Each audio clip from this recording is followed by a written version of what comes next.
اللہ تعالیٰ سے محبت کرنے والے کو دو خوف لاحق رہتے ہیں اس دنیا کی زندگی میں: کفر کا خدشہ اور دنیا سے جانے کے بعد عذاب قبر کا خدشہ اور خوف۔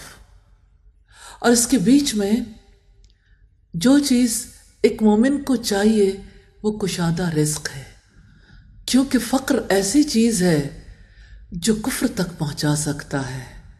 اللہ کے رسول صلی اللہ علیہ وسلم کے فرمان کے مطابق نبی صلی اللہ علیہ وسلم ہر نماز کے بعد فقر سے، کفر سے، عذاب قبر سے اللہ تعالیٰ کی پناہ مانگتے تھے۔ آئیں دعا کر لیتے ہیں اور اپنی ہر نماز کے بعد یہ دعا رکھ لیتے ہیں: اللہم انی اعوذ بک من الکفر والفقر وعذاب القبر۔ یا اللہ، میں کفر، فقر اور عذاب قبر سے تیری پناہ میں آتا ہوں۔ یا اللہ، ہمیں ہمیشہ اپنی پناہ میں لے لیجئے۔